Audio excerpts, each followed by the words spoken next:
Chapter 1, Part 3.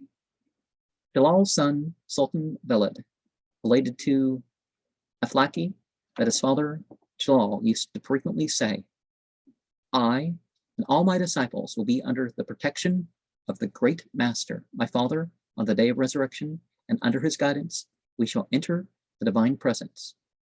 God will pardon all of us for his sake." And so you could say that these Mevlevi, Maulani Sufi orders that relate to Jalaluddin Rumi, really it's the father that would have been the founder. But the father